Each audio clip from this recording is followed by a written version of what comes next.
अथ सूर्यसिद्धान्तः ग्रहयुत्यधिकारः ताराग्रहाणामन्योन्यं स्यातां युद्धसमागमौ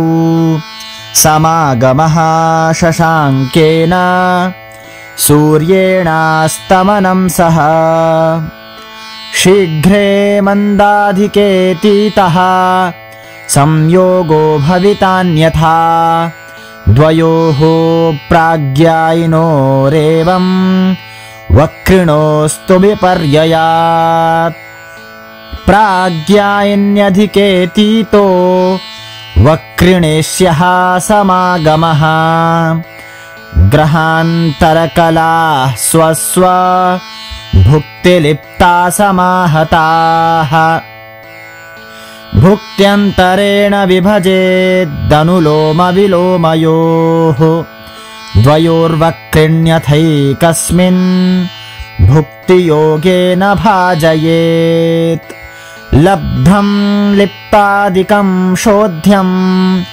गते देयं भविष्यति विपर्ययाद्वक्रगत्यो रेकस्मिंस्तु धनव्ययौ समलिप्तौ भवेतां तौ ग्रहौ भगणसंस्थितौ विवरं तद्वदुद्धृत्य दिनादिफलमिष्यते कृत्वा दिनक्षपामानं तथा विक्षेपलिप्तिकाः नतोन्नतं साधयित्वा स्वकाल्लग्नवशात्तयोः विषुवच्छाययाभ्यस्तात् विक्षेपाद्वादशोद्धृतात् फलं स्वनतनाडिघ्नं स्वदिनार्धविभाजितम् लब्धं प्राच्यामृणं सौम्ये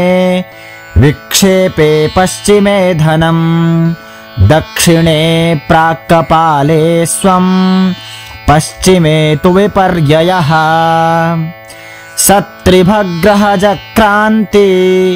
भागघ्नाः क्षेपलिप्तिकाः विकलाः स्वमृणं क्रान्ति क्षेपयोर्भिन्नतुल्ययोः नक्षत्रग्रहयोगेषु ग्रहास्तोदयसाधने शृङ्गोन्नतौ तु चन्द्रस्य दृक्कर्मादाविदं स्मृतम् तात्कालिकौ पुनः कार्यौ विक्षेपौ च ततस्तयोः दिक्तुल्ये त्वन्तरं भेदे योगः शिष्टं ग्रहान्तरम्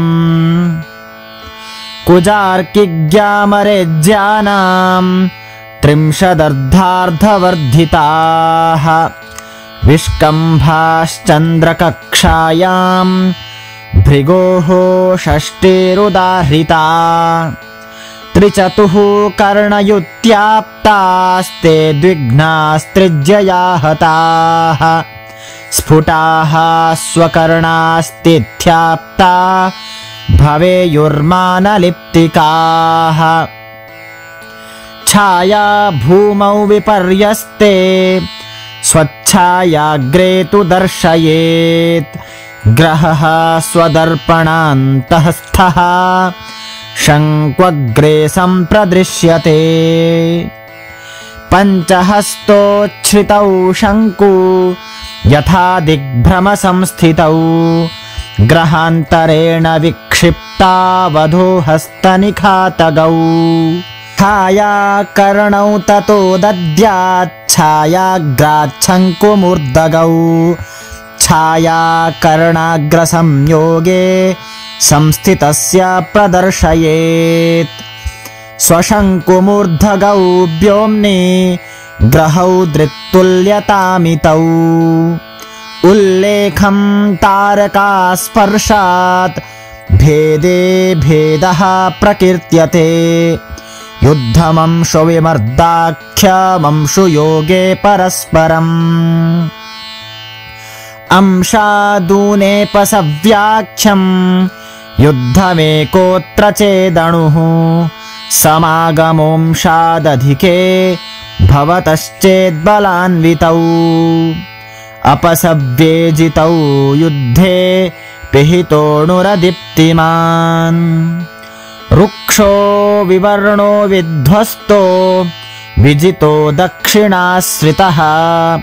उदक्स्थो दीप्तिमान् स्थूलो जय्याम्येऽपि यो बली आसन्नावप्युभौ दीप्तौ भवतश्चेत्समागमः स्वल्पौ द्वावपि विध्वस्तौ भवेतां कूटविग्रहौ उदक्स्थो दक्षिणस्थो वा भार्गवः प्रायशो जयी शशाङ्केनैव मेतेषां कुर्यात् संयोगसाधनम् भावाभावाय लोकानां कल्पनेयं प्रदर्शिता स्वमार्गगाः प्रयान्त्येते दूरमन्योन्यमाश्रिताः इति ग्रहयुत्यधिकारः।